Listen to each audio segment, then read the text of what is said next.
Prominent African business and political leaders convened in Côte d'Ivoire's capital, Abidjan, for a governance weekend organized by the Mo Ibrahim Foundation. The event conducts high-level discussions focusing on challenges facing the continent. This year, the discussion focused, among other things, how young African people are bearing the scars of poor governance. To give us more about what took place during this conversation is Jay Naidu from the Mo Ibrahim Foundation. Thank you so much for joining us, Jay. Here's the interesting thing about this. How many people, young people, are actually fleeing the continent? Because the concept that has been created, or the idea that has been created, is that they are in the millions leaving the continent. Well, that's the image created, the image of, millions of people who are refugees fleeing the African continent in very precarious boats that capsize in the Mediterranean and landing in Europe, and basically the threat of it as being undermining Western civilization or Western values. The facts speak very differently to this, of the now global migration. Africa is accountable for just close to 14% compared to Asia, which is 41%, and Europe itself, which is close to 25%. So of the close to 35 million people that migrate in Africa, 70% of that is intra-African.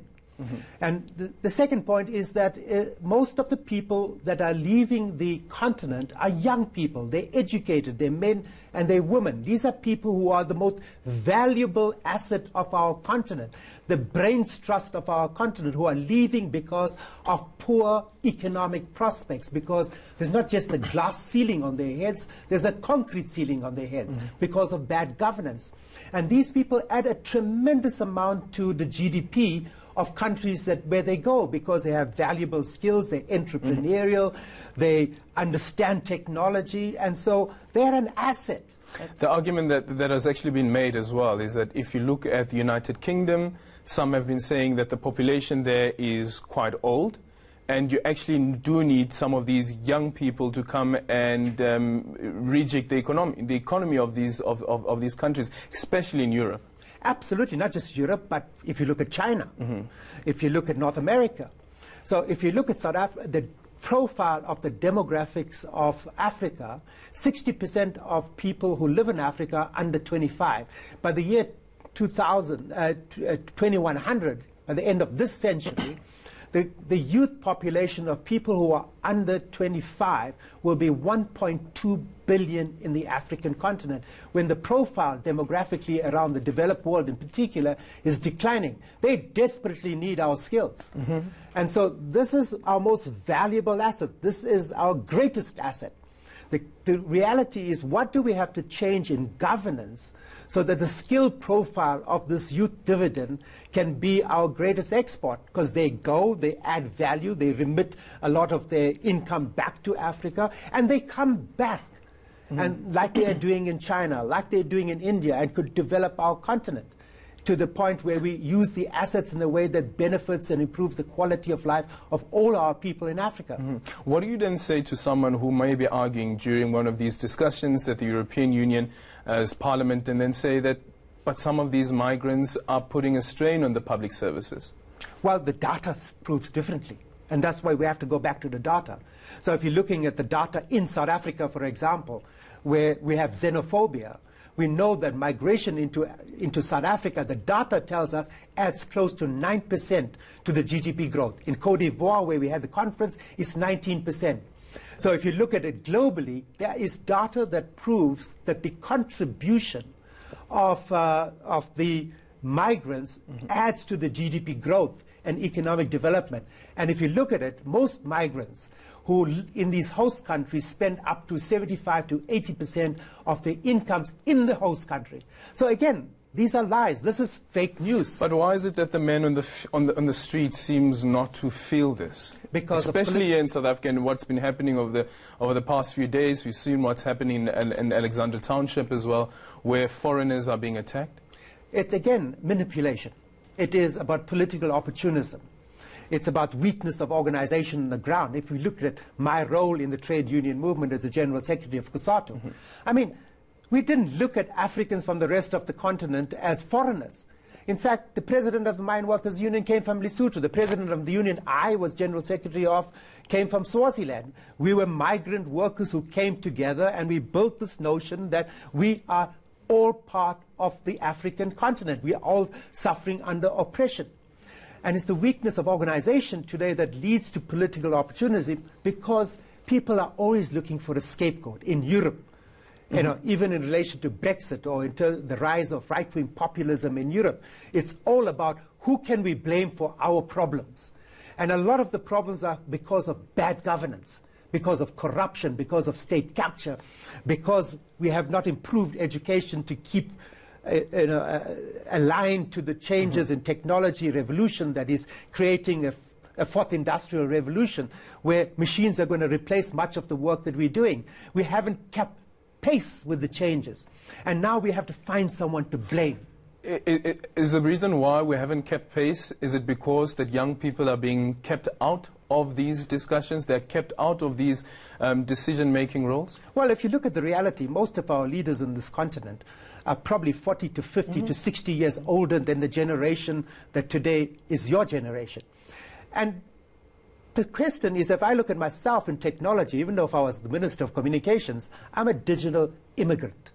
You are a digital citizen. You understand more about technology. When I'm sitting with activists in Kenya, in East Africa, who have developed the biggest example of moving people out of having no bank accounts to mobile money, they have used that infrastructure we put in to develop applications that meet needs of people. Yeah.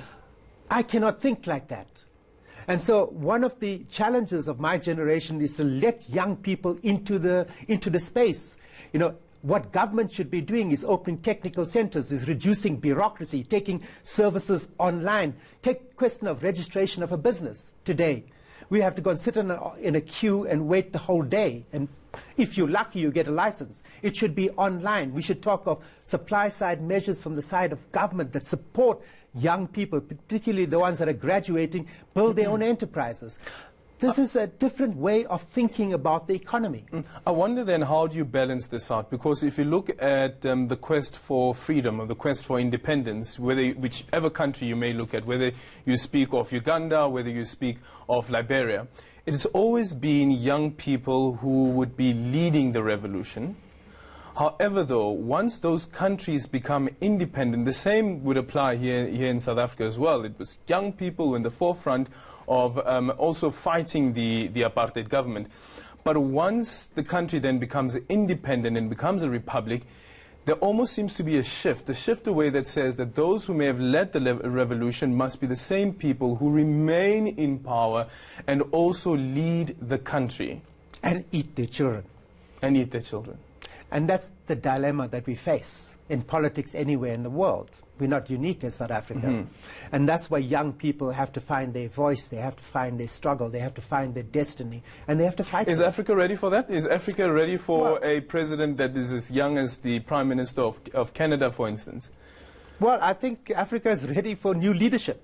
And it can't be leadership of my generation or even older. You know, I think what's happening in Algeria is extremely positive, that young people are saying we've had enough. And I think what they need to do is think about how they organize themselves to become a powerful force in politics, so that we can change the political system, because political governments are terrified of change. They're terrified of a youth population that is knowledgeable, more knowledgeable and skilled than they are. And they're scared that young people are saying the system of the economy of social and political systems is dying. It's old, it's terminal, it's in the ICU.